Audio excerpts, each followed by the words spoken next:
I'm with Sheldon Kaye of the Food Truck Owners Expo today, a convention organizer and the brainchild behind, or the founder of the Food Truck Owners Expo, I believe. Is that accurate to say?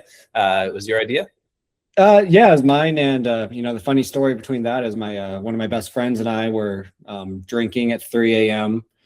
And that's where the best ideas happen. And we were talking about how fun trade shows are, and how there isn't one for the mobile food industry. We were just at a restaurant show, and we were kind of thinking about this, and there's no one that was talking to the food trucks. So let's just start our own show. Let's get this out there for the small businesses, that the mom and pops that do this. So yeah, I guess as me and Cassandra, we came up with this about almost 5 years ago now, and it's still rolling.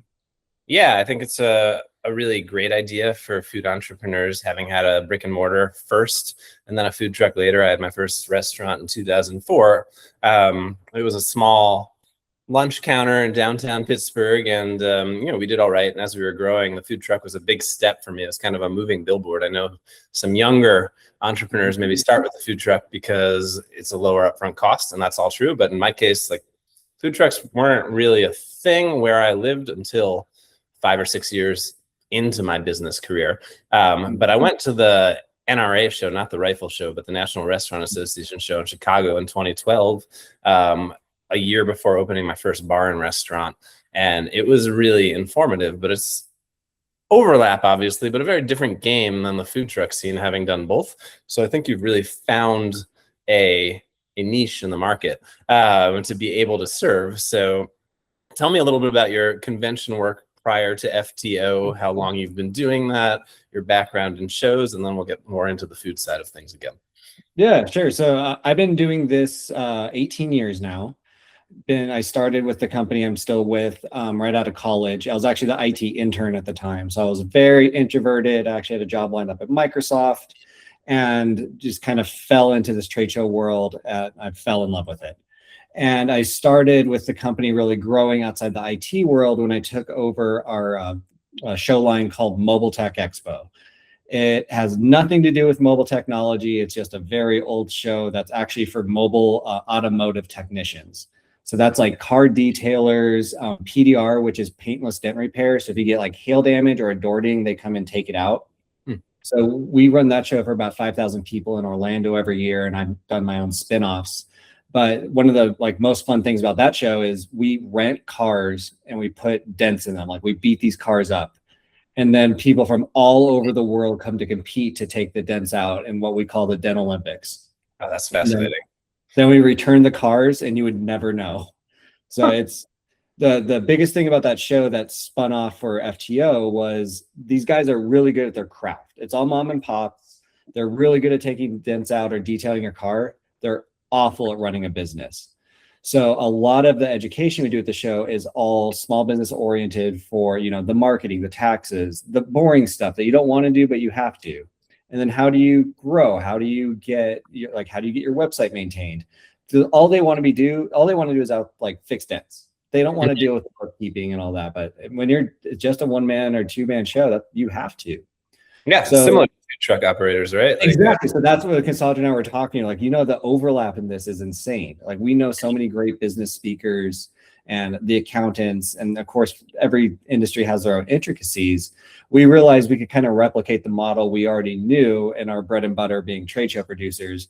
We just had to find the right partners to work with that knew this industry front and back. So that's why, we've been scouring the country, doing interviews, working with people like, Bill Moore and the National Street Food Vendors Association. I think I got that right. Mm-hmm. But and then we're partnering with the health departments because no one wants to talk to them, but especially if you haven't started yet, which is about 20% of our attendance. Is it? Okay. It's better to know up front what you're going to deal with and who you need to talk to, instead of quitting your job, dropping your life savings on a truck, and then hoping for the best and realizing you can't even open because you didn't get permitted or something like that. Right. Yeah. I sat on the Allegheny County, my home county, food safety advisory board for several years. And my job was essentially to be a liaison between the health department and those aspiring entrepreneurs you're talking about. And you may not always see eye to eye, but they're there. And I found that I like to say health inspectors are people too, right? Like, and like you talk about like overlap, at least in my home county here in Pittsburgh, they're spread like really thin. There are some pretty complicated rules that I'm not sure serve them well, not from a food safety standpoint, but like to be a health inspector, you need a 4-year science degree per county regulation, but then they're not paying salaries that are commensurate with other jobs for people who have obtained those 4-year science degrees, and they're not able to raise salaries because it's controlled by a very complicated bureaucratic process. So, they're making maybe 50% less than they would in some other jobs. So these people generally, they actually really care about food safety, and they're coming from a different place than you. But my advice for like any person who's talking to me about starting a food truck or has a food truck and is nervous about the health department, like one, like you really have the same goal, because like neither of you are trying to make your clientele sick, so you shouldn't be afraid of them. And two, like they will appreciate if you are just treating them like a human being.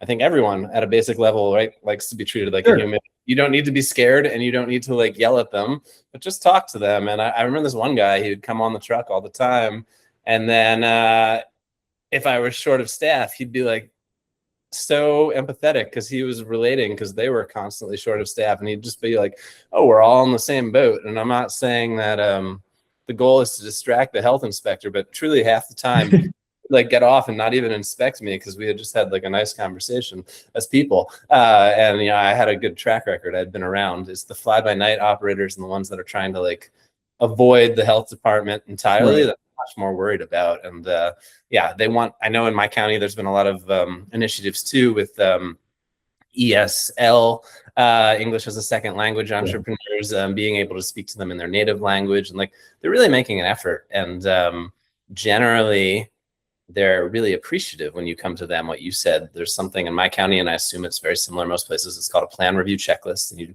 simply call them and say, hey, I'm thinking about starting a food truck, and they say, great, here's what you need to do. And it can save you so much money, because you don't have to reinvent the wheel because you installed your hand washing sink slightly incorrectly.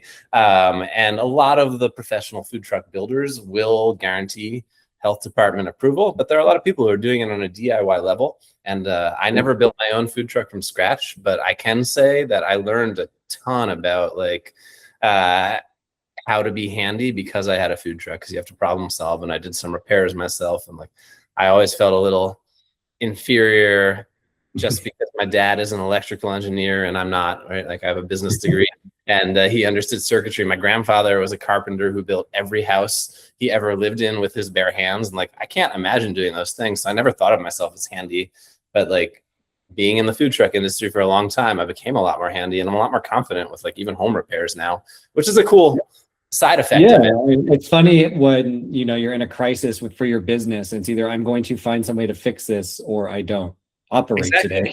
It's crazy what you learn to do real fast. And you can be intimidated by like electrical work, say, and rightly so, because you don't want to shock yourself. But like a food truck is a pretty relatively safe testing ground. I don't want to like just say you should do things when you don't know what you're doing. Yeah, but, disclaimer across the bottom here. Yeah, you can entirely unplug the box, the food truck being the box, from all circuitry, and poke around and not have to worry. And I always tell people, take pictures as you go, so you don't have to put something back together. And with repair people, I always found it really helpful to hang around if you have the time and just say, hey, can I see what you're doing? And most of them are like really appreciative, because they're like, oh, like people don't have an interest in the the trades and the crafts anymore, and like there's going to be no one to replace me when I'm retired.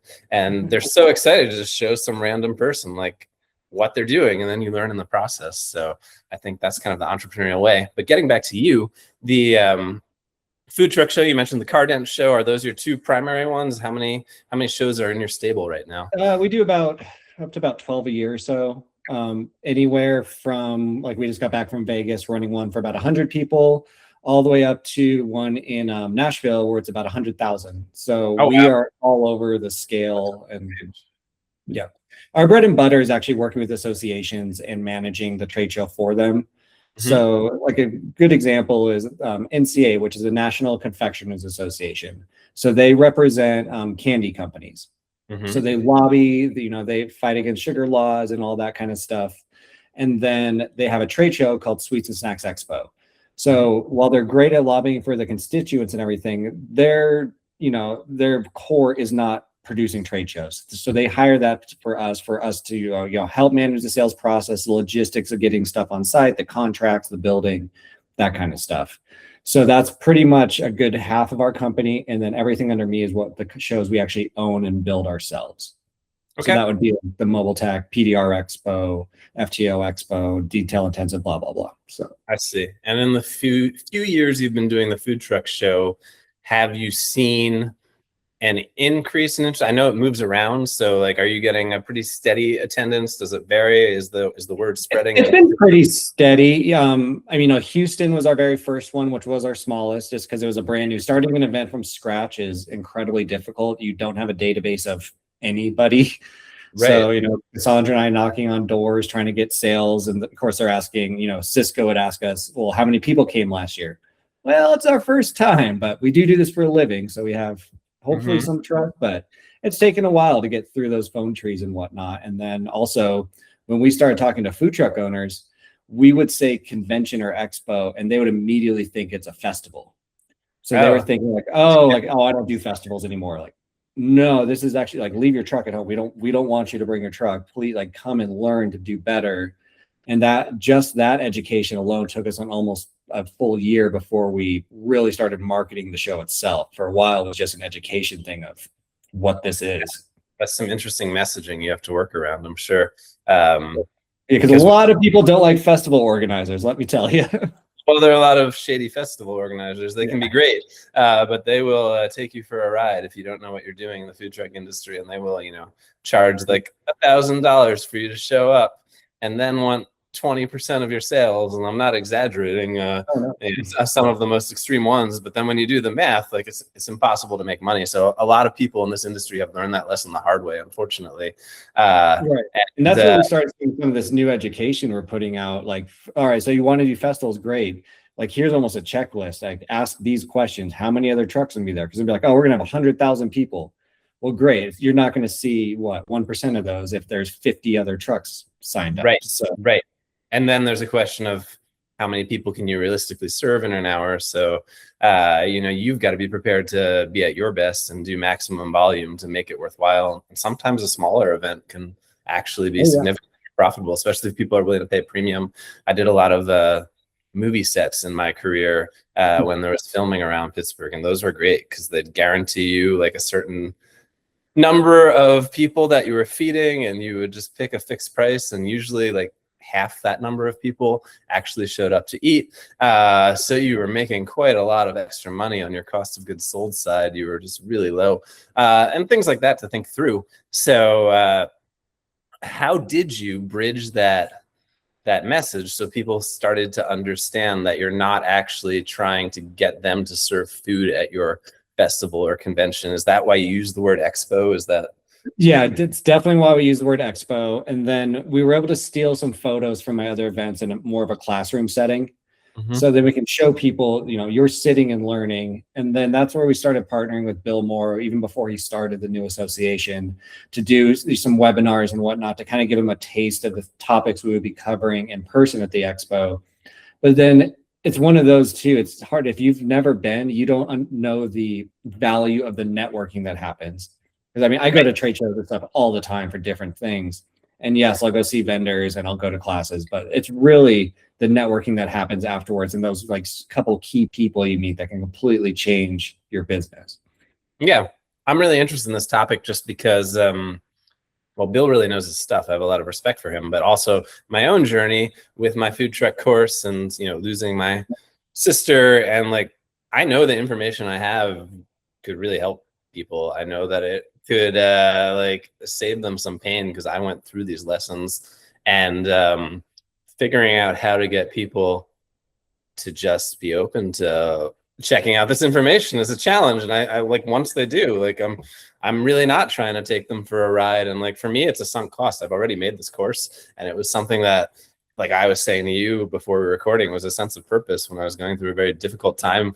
And I don't regret having made it, but like I would love to be able to help people. And that's where I think being at your show can make a big difference. Because like speaking candidly, beyond your show, I don't really know how to find a one-to-one in-person audience of people outside of my immediate geographic radius in the Pittsburgh area that are interested in food trucks. And I think when people talk to me in person, they realize, you know, above all else, I am a real person. And so many of these websites are fly by night, like AI creations now. And like, I'm having a really difficult time figuring out how do I like establish credibility for myself. And it sounds like you've had the same journey a little bit on the food truck side, because there are some. And then also the closed-minded, like you're talking. I mean, right now we thought our bread and butter would be people 1 to 3 years in the industry.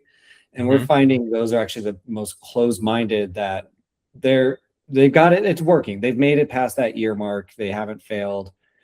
But now they're working 7 days a week, 14 hours a day. They don't have time to go to an expo because they're making a little money, but they're not really paying themselves. So we're really trying to capture those people that haven't started the truck or trailer yet. They're thinking about it. So we can introduce them to people like you that have a structured set, like follow these guidelines and you will be successful. This isn't rocket science, as anyone can tell you. Right. It's a lot less risky than the general assumption that it is. There is risk involved, but if you understand how to control your food and labor costs, just that alone, you know, eliminates most of the failures I see that happen within a first year, where people are just and it's a shame. It's kind of like you were talking about with the dent guys, where like they just want to fix dents and they don't want to think about anything else. But that's not how business works. And like there are a lot of food trucks that serve mediocre food that are profitable, and there are a lot of people who care deeply about the food they're creating that don't understand the business side. So like bridging those two things, and it's really, really interesting to me, especially because I don't like want to live in a world where you know, basically all the food we eat is controlled by 2 or 3 companies. And I can see things going in that direction with some of these giant companies. And don't get me wrong, like I'm not so pretentious to sit here and tell you that I never eat fast food and I never order from Amazon. I certainly do. But when you look at the direction of some of these like mega mergers at business at that high level, like I don't think that's the future I want. And I want the small independent person to be able to be in business for themselves. I mean, that's how I'm wired. That's how I've spent my adult life. And I think that's where like creativity can happen. I think food trucks are such an important incubator for that, because restaurants are great, but they are even more expensive. I had a relatively small restaurant with my first SBA loan. So, you know, I borrowed money from my family for my first brick and mortar. My second one, I was able to get an SBA loan, which is like that in itself an achievement. I had to have partners who guaranteed our loan and all of this. And I'm lucky to be fairly well connected to people who could help me with that. And a lot of people aren't. And my loan was roughly $500,000. So that's a lot of money. In the scheme of like restaurant loans, that's also like not that large. People have multi-million-dollar loans. I sat about 90 people and had a bar with you know, maybe 15 seats. So not a tiny restaurant, but not a humongous one either. And like if you're getting into that game, I had a very small lunch counter first that was kind of my test ground. Like you don't want to be putting out that level of capital, whether you can or not, because if it doesn't work out, you've got a lot to cover. And if you can kind of prove your way with a food truck or even a pop-up tent, I don't come from the perspective that you should never take on debt. And I know some people do in the restaurant world, but you know, I think it's a tool that you can leverage intelligently, but I don't think you should be taking on huge amounts of debt before your concept is proven in any way. And the food truck, I think, is such an important way to potentially prove that concept and then be like, okay, maybe I am ready to take this next step, or maybe I'm not. Maybe I'm really happy just having a food truck. And I think a lot of business people get caught up in the idea of growth, myself included, when I had my restaurant, where it felt like I had to have another location because I had done this successfully. And looking back on my career, I think the sweet spot was when I had one pretty successful restaurant and one food truck. They were really complementary to one another. I wasn't overwhelmed. I wasn't being spread too thin, having to be like 3 places at once. And I was actually able to spend time in my restaurant and on my truck, and it was a pretty nice life. And then I got it in my head that like, okay, I've done this, now I got to open another location. And looking back, I don't think I'd make that decision again.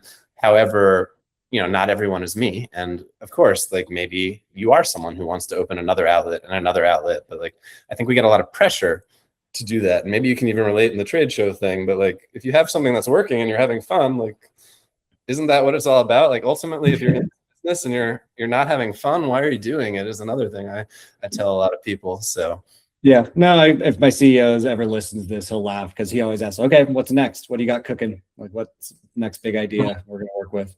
But back to the food truck side, we do see if you can get past that 3-year window, that's where we get a lot of people coming to our show saying, all right, how do I grow this or transition, or what's next? What do I do? So that we see people adding multiple trucks or starting the franchising. And there can be a lot of success there, especially if you have a good coach. Mm-hmm. But what we really don't want to see is people, so that maybe they're a line cook or something, or just a passionate chef that's an accountant, and they cash out their 401k, buy a truck, follow some YouTube guide like for California permitting, and they're in Delaware, right? And then they don't realize they had to do XYZ. So now they're in $500,000 of not even having an operating truck that can legally serve food, and they might make the best tacos in the world, but that's the problem we see quite often, sadly.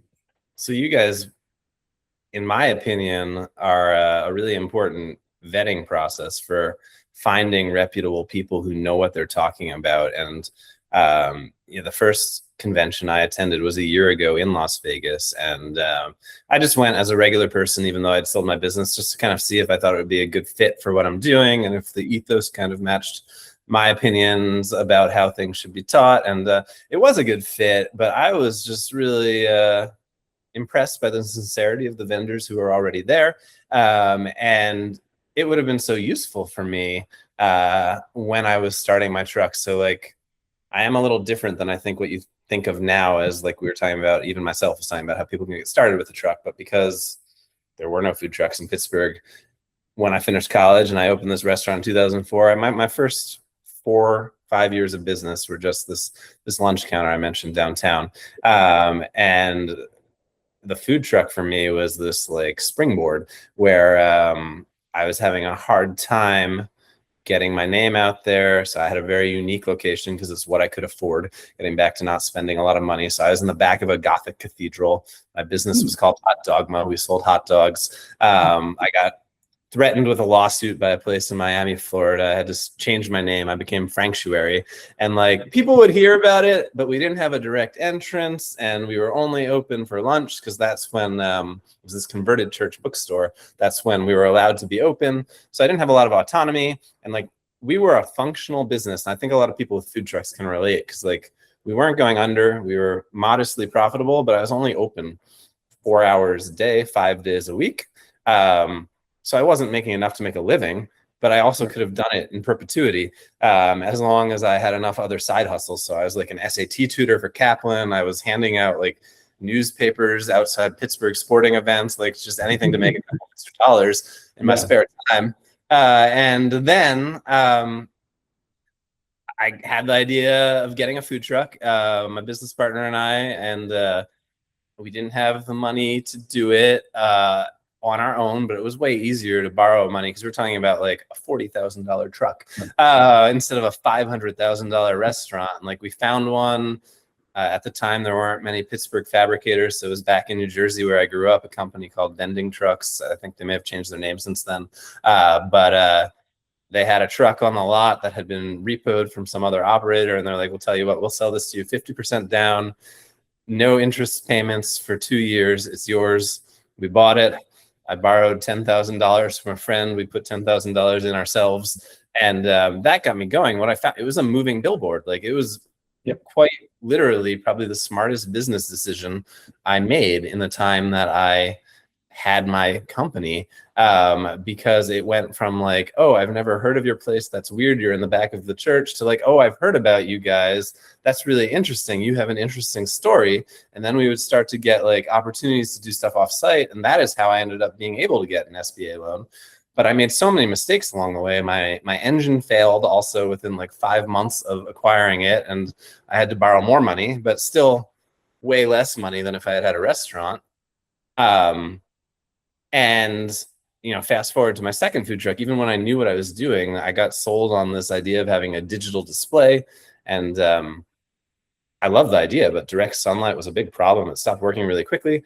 Getting back to the point, I went to your Las Vegas show. I met these guys from Sun Vision Display.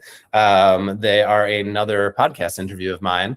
And I don't know if their technology even existed when I was building my truck, but if it did, it was exactly what I was looking for. And like, there's no way I would have even known what to search for on the internet, let alone that it was possible. But because I went to your show, I did know. And I met another guy who builds food trucks on the West Coast. I interviewed him. And I was asking him, like, well, if I'm on the East Coast, because he has worked with the Mets specifically, like, how does that work? Like, do I have to go out to you to see my truck? And he's like, oh, no, we use VR goggles. So we'll send your entire team VR goggles, and you'll be standing inside your truck, and you can be like, this shelf is 3 inches too short for my sous chef. Oh, wow.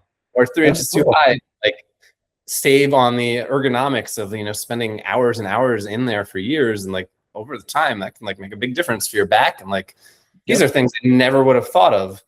But to your point, like the networking and the meeting of the minds by attending the show, it opened up so many possibilities. And now, I never say never. Maybe I'll have another food truck in the future, but I'm way more connected to be able to pursue various options to build out an optimal truck for whatever business I might be in the future. And certainly I want to be able to steer people who are thinking about getting a truck who might meet me toward your show for that reason. I'm aware of some regional shows that are food truck centered, but I think you're the only national one to my knowledge. Yeah, we've seen a couple little pop-ups here and there, but more around like New York had one. I think that was last year, but it was really just about like the New York regulations and whatnot, which is great. They like have a hyper like small thing where you can just learn exactly what these regulations are for your area. Definitely in an area like New York where it varies so much. Sure. That's huge, because it's hard when we have the national show. I mean, right now we have 38 companies 38 states signed up for the Austin show. Oh, wow. We want to talk about health permits and whatnot, but we have to somewhat be broad so that it applies to everyone, for at least like what questions to ask or what title to ask for. Not exactly, because Texas is going to be very different than California. Of course. So we do have to keep that in the back of our heads. How do you pick where your shows will be? Is it just based on the venue opportunity, or is it more strategic than that as you're bouncing around the country here? It's been, it's been a learning thing. So to be fully honest, when we started doing research on this, before we even thought the show was possible, we interviewed about 500 food trucks around the country. And we asked if anyone would come to this. And this is still when we were in the education of what an expo is and that kind of thing. Pretty much everyone told us they would not travel for something like this. So we thought we were going to have to do like 5 of these around the country that were going to be hyper local. And we're like, okay, let's start in Houston. Houston has the largest concentration right there. Now, granted, there are some differences, and then we open our registration process. And within like 2 months, people from all these different states started registering. And this was after we had arranged like insanely, like all the health departments from Texas were there. Like, it's still going to be cool, but all right, we have to change this model a little bit. So then we wanted to do like a West Coast, East Coast, and then also do one in the summer and one in the winter. Because if you're in Phoenix, right now is your slow time, because no one wants to go eat a food truck when it's 116. Yeah. But the Northeast, well, they're actually going through a little heat, but generally, they're going to be they wouldn't travel and take time off work right now to go. 100%. Yeah. Like June was my busiest month for the food truck, year in, year out, and July was solid. So yeah, that makes sense. Yeah.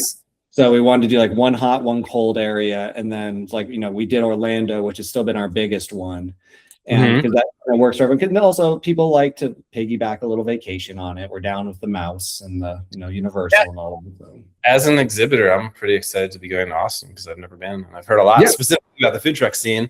And yeah, part of why I was asking that question, because I am a native New Jerseyan. So I was at your Edison, New Jersey show, and that's like half an hour from where I grew up. But I had no idea that convention center was there. And I'm just interested in like the business side of things. Like I imagined from your perspective, it was like the New York area, but I wonder how many people. I had someone come and film me who lives in Jersey City. He also had no idea it was there.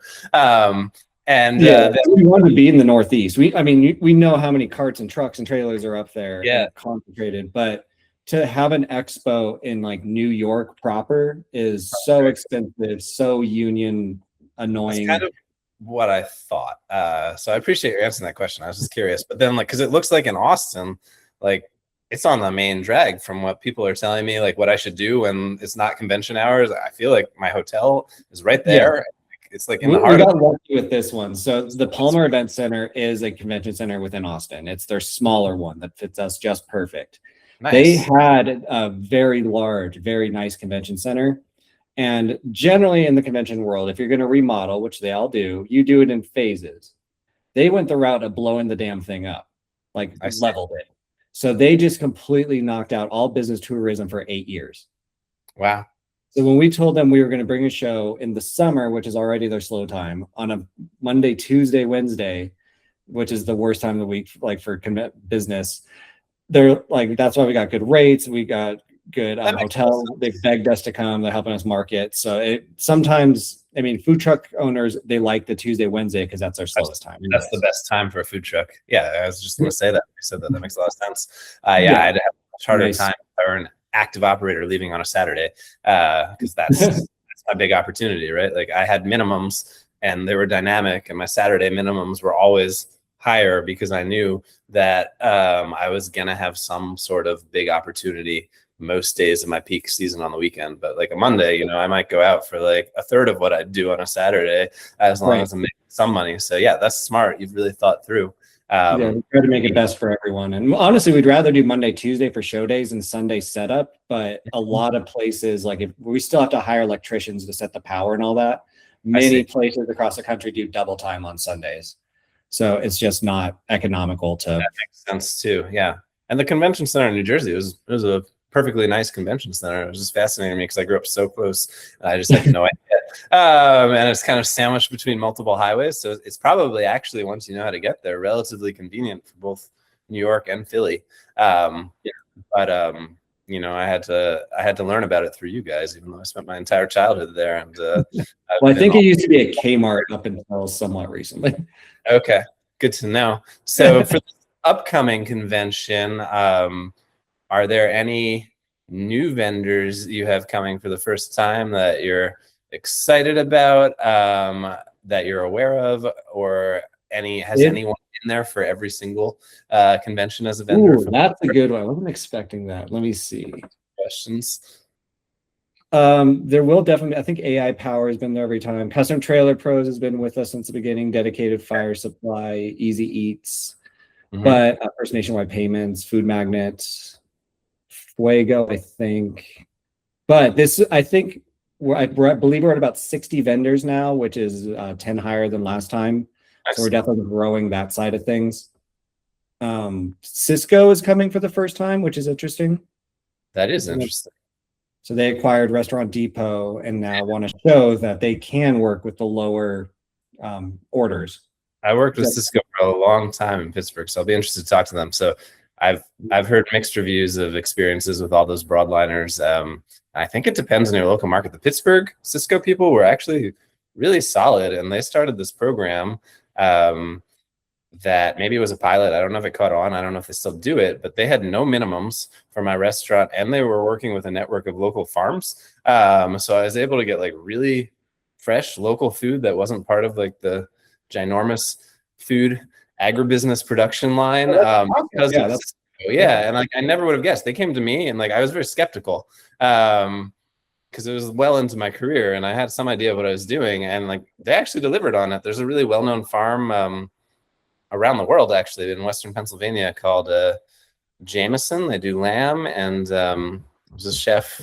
His name is Dan Barber. He wrote a book called The Third Plate about food systems and ethical sourcing, and it's one of the farms he featured. And like, I had a Cisco like client dinner on that farm. It was the real deal. So I'd be very interested in like reconnecting with them and seeing if they're doing that anywhere else, or if that actually was sustainable for them, but I appreciate the effort they took there. So that's cool that they're going to be there. And they want to prove that they can work with food trucks, essentially. Exactly. Yep. Okay. So So yeah, and that was kind of the thing I asked when they were interested. Like, okay, I don't want you just there as a brand name. Like, are you actually going to show that you're working with these? Because the last thing we want to do is anyone to walk into our show and someone say, no, I can't work with you. That's why we really try to vet some of our vendors, definitely the trailer manufacturers and whatnot, to make sure you're not going to get scammed. They're not going to disappear the next day. So we do try to not limit, but keep an eye on who signs up to make sure they're the best possible that we can get. Vetting is so important, as I alluded to earlier. One of the questions I get from strangers most of the time is like, can I rent to own my food truck? And I'm not saying you shouldn't do that, but I've done some research, and like, rent to own is just like a fancy kind of tricky way of saying we're gonna charge you really high interest rates, but it's not framed that way, right? Because you're making like a monthly payment, but like when you break out the math and everything, like, maybe it's a good deal, like, but you've really got to stop and figure that out. You might be paying like something crazy, like 30% interest on your truck while you think you're renting to own it, and you're not actually in a very good place at the end if you decided to do that. So having a accredited, which I guess every time you do this, there's no official accreditation, but the more experience you get, the more credibility you have. Organization that is saying like, okay, these people are actually in business to help you succeed, as opposed to take advantage of you, is pretty huge. Because this is I would venture to guess, I don't have the statistics or numbers in front of me, but I would guess this is a higher percentage first-time entrepreneurial venture than many other things, because a lot of people work in the service industry and it's what they know. One of the things I like is that like you'll meet everyone in the service industry, right? Like I've served Will Smith and Emma Watson hot dogs because of the movie set stuff I've had, and like I got to serve poutine out of the Stanley Cup when the Penguins won the cup and we got booked for their party. But also I've worked with people who are coming out of prison and recovering, and everyone in between, like grad school students who are on to their next thing, looking to make extra money. It's really like a true melting pot of everyone. And like, I know very few places where you can meet people from so many different walks of life, and like everybody likes to eat.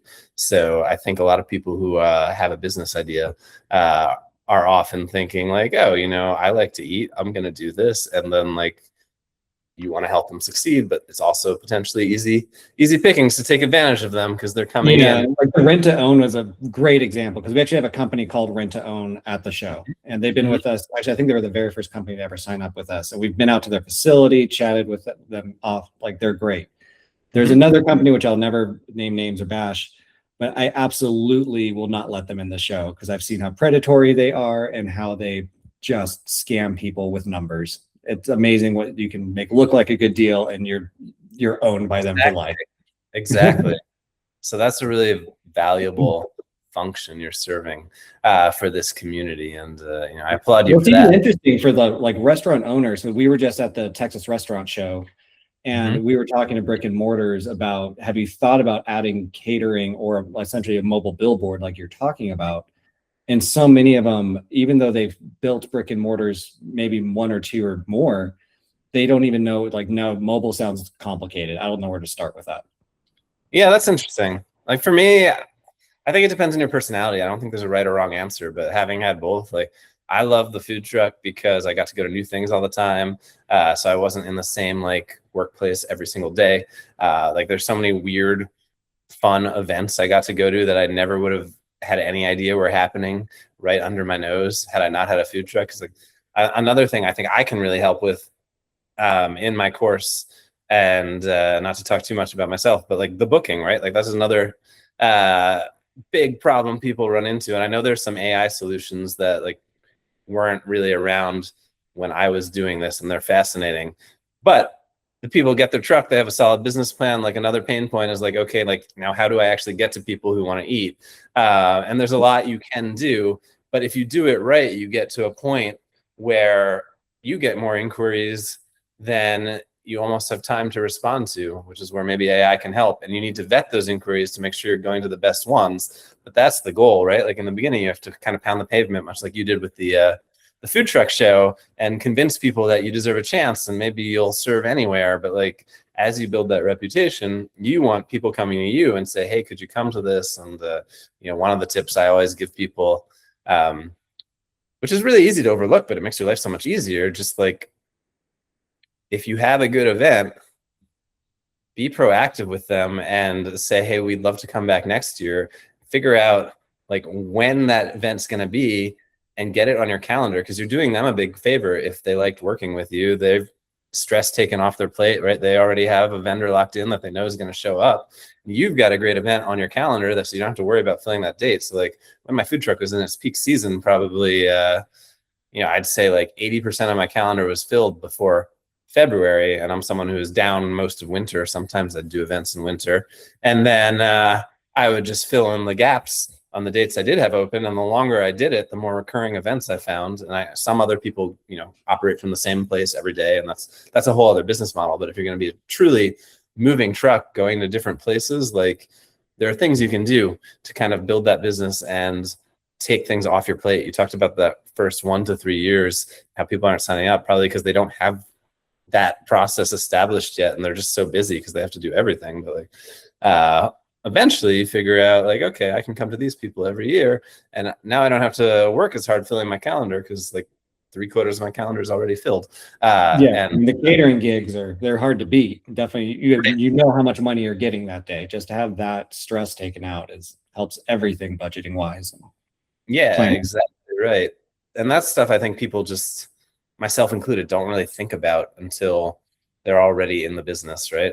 You can have a great business plan, but you're still not going to anticipate everything that you need to do. And I think that's the value of talking to people who have been through it, because they can help you anticipate, probably still not everything, but a lot of things that you just never would have thought about. And that gives you peace of mind, and it gives you a better chance to be successful, certainly. And you just like not reinventing the wheel, essentially. Yeah. I had to do everything from scratch because I didn't have someone to talk to. And I did have like a mentor, but he had never had a food truck. He was more of a restaurant mentor. I use the word mentor loosely because I certainly like paid him a lot of money. He was a consultant, and he helped me get my first SBA loan. And some of like, again, he was very helpful, and I wouldn't like throw him under the bus. I won't name names, but kind of standard practice in the restaurant consulting industry. I think he took 12% of my SBA loan. And then I was already paying him $1,500 a month on retainer. Like that is a lot of money. So I paid him for like 4 or 5 months while he was helping me get this restaurant started. And then he helped me. I wouldn't have gotten the SBA loan without him. So I'm grateful. But like when it's $500,000, 12%, we're talking about $60,000. I could have had a $440,000 loan. And like, that's kind of the bridge I'm trying to cross and fill that gap. It's not that I don't want to make any money, but I do not need $60,000 from you for my, especially because I've like pre-recorded a lot of it now too, right? Like, so like there's a lot of value in working with someone like me or Bill or anyone else one-on-one. And if you can afford to do that, that's great. More power to you. And maybe it's helpful, but I think there are an awful lot of entrepreneurs that maybe can't pay that kind of money, and we're stopping them from getting started, and we're stopping them from being able to execute potentially great ideas we'll all benefit from. And information is more accessible than ever because of the internet. So why not put it out there? And if it helps someone, I'm thrilled, and that's great. And it's fun for me just to be tangentially involved in the industry, because I don't know that I'll have another food truck again. I'm getting pretty middle-aged here. I'm 45, and my body hurts a little more than it used to when I do certain things. And I spent 20 years lifting like beer kegs and 50-pound things of potatoes, and I don't know if I want to keep doing that. But I love staying connected to the industry, so it's really fun for me to be able to talk to people who are doing things. I don't know if they'll be at your show again, but another company I really enjoyed talking to last time was Jewel Case, and they do alternative power. Generators are another headache that we don't need to get into now, but customers will complain about them and because they're too loud, and then maybe you haven't sized it properly, so your equipment keeps shorting while you're at a gig, or they overheat, and they serve their purpose, but exploring alternative power is really interesting. And that's just another example of something that like I could do some research on my own. I don't know how far I'd get, but like going to your convention connects me with people who are specifically trying to solve this problem I'm aware of that I wouldn't otherwise know how to talk. Yeah, and talking to Gage was his name, that just had it hooked up to a trailer, and like, right, this is how much you would need. And, you know, instead of having to research yourself and guess, it's nice to meet people face to face. And then also, like you were saying, like you'll be there, Bill will be there, Misty, you know, you guys all have your own consulting things you can do.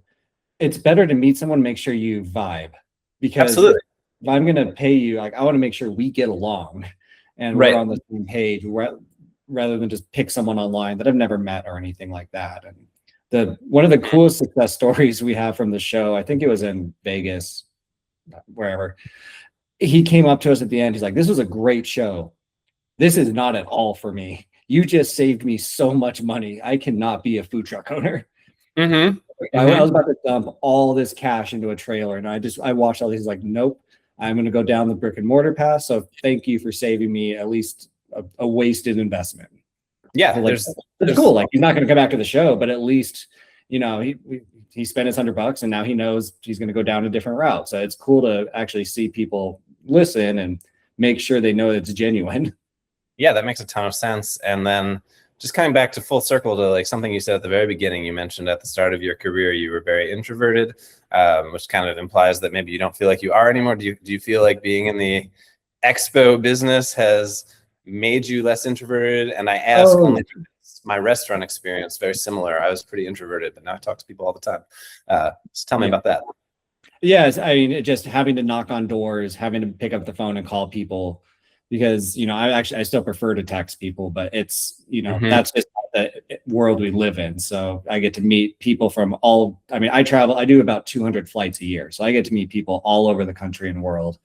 And I've been to 7 countries this year already. Wow. So it's really neat to now get out of my shell, get out there, meet people. And it's clearly changed who I am. But that's why I love this industry so much, because there's so many different things out there that people are passionate about, and I get to see it and then hopefully help them get to that next level. And then do you find yourself still like needing to recharge by having time for yourself? And I'm just asking because that's very much me. And like, that is one thing I always struggled with in the restaurant industry, because it's just like constantly interaction, and I liked it, but it tires me out. And like, I just imagine these extroverted personalities who are maybe like on the floor of their restaurants talking to people and getting energy from it, and that sounds amazing, but I always needed like downtime. And now that I don't have my restaurant, I'm finding I have a lot more energy to have like conversations with other people, because I have a little more downtime in my life. And like, I think that's a whole very interesting topic to explore.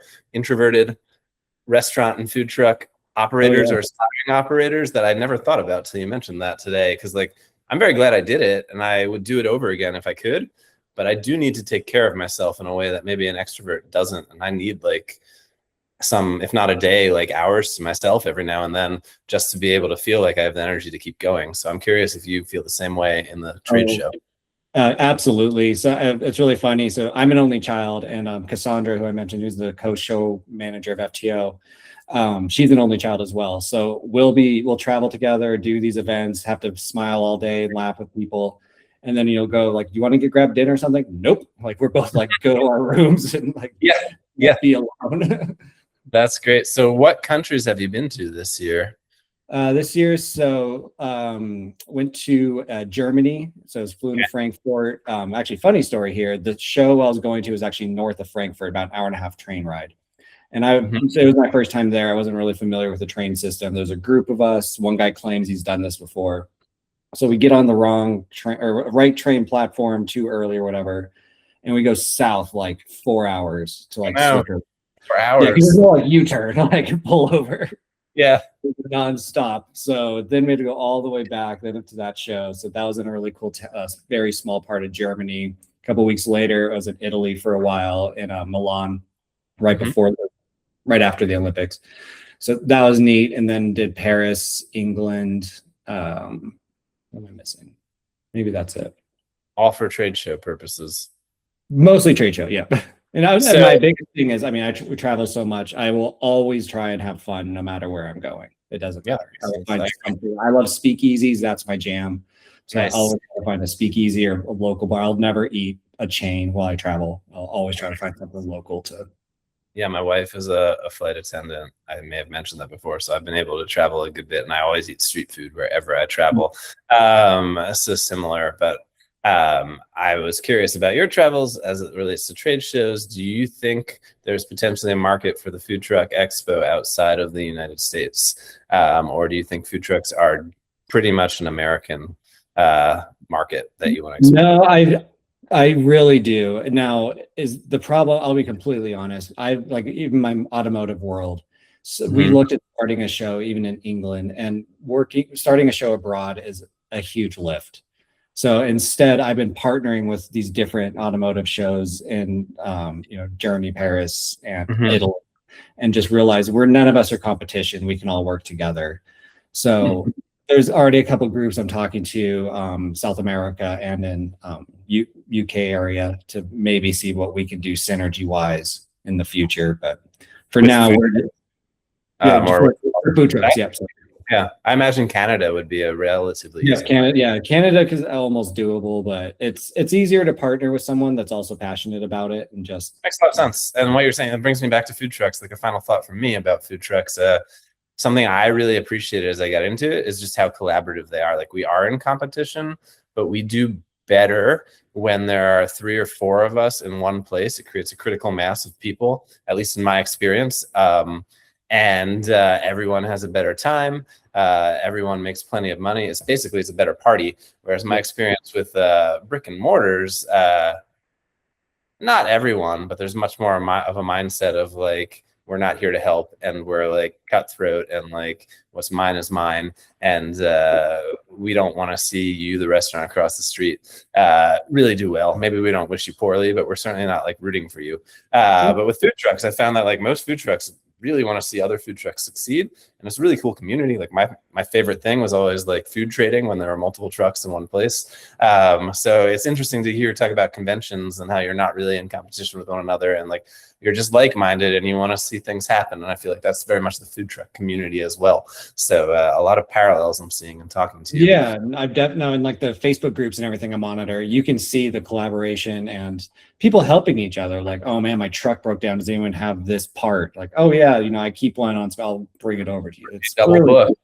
Yeah, I'll see like someone picking up someone else's date. And I thought maybe that was more of like the Pittsburgh culture, but because of your show, what I'm realizing is I think that's the larger food truck culture, not specific to like my market. That's just how food truck operators roll, no pun intended. And like that is that's pretty great, right? Like that's a community. Why wouldn't you want to be a part of that? And it's nice to know that like someone has your back, or like if you forget like change for an event, like more often than not, you can ask another truck and they'll be like, yeah, I'll give you some $1 bills, even though that might be hurting them because they might run out of $1 bills. And yeah, that's just the mindset. And I think that's a really special thing about that industry. And maybe it is about the trade show industry too. I certainly know not all industries are that way. Yeah, it's curious that the brick and mortar would be so polar opposite about that. I think it's changing a little bit too. I think there's a lot of, as food trucks were new around the country, like apprehension from brick and mortars that food trucks were going to steal their business. And that still exists, but I wonder if that kind of fed into this like mentality of we've got to batten down the hatches and like just not be friendly even with other restaurants, because it's like a scarcity thing, right? But like I don't really know, but I think it might have just been an old school business mindset too. And as you get some younger chefs coming in, they're more open to like, just in my personal observation where I've lived, like collaborations with one another and pop-up kitchens and that sort of thing, which I think is really fun because it makes it a more vibrant community for the customer. It makes everyone happier to see that and try to do cool stuff. Yeah. Maybe there's enough synergy and we're starting to believe that like we all can win and it's not a zero-sum game, but there's a certain mindset in that industry that really thinks it's a zero-sum customer. And if it's your customer, it's not my customer. Right. Like especially food trucks, like my hot dog food truck, It was great, but most people I know don't want to eat hot dogs every day. So I wasn't going to have them as a customer every day. I mean, I might want to eat hot dogs every day, but I'm a little different. So there is that too. And most food trucks do have focused niche menus so they can serve quickly. And that might be some of why there's a little more collaborative feeling, because you're not quite as directly in competition as you might be if you had two restaurants with very standard American dining menu. We both have fried calamari and mozzarella sticks and whatever else on our appetizers list. So we really are competing for the same customer in a way that maybe you're not with a food truck. But that's just thinking out of my head. So, well, thanks for telling me so much about this. Is there anything else you want to add about either the convention coming up in just a couple weeks here in August or the one in Orlando in November? Yeah, so that's I hope everyone can join us in Austin August 4th through 5th. I know you're going to add like a discount code for people to use. Say, I think we give it's like 15%, but we haven't really even told anyone yet. So some of these people might be the first to hear, but we will be doing another expo in Orlando this year, November 10th and 11th. And if you happen to come to the one before, it's down in Kissimmee, which is just south of Orlando. It's actually where Disney World is. So it's right there. It's a great heritage facility. It fits us great, and it's real nice. And we'll kind of be similar programming, because I know not everyone can make both every year, and it might not be your season. So lots of similar education. So if you check out the website now, it's going to have Austin's education and vendors, but Orlando will be very similar if you can't make the Texas one. Sounds good. Well, thanks so much for your time, Sheldon, and looking forward to seeing you in a couple weeks in Austin. Yeah, thank you for having me on. This is great.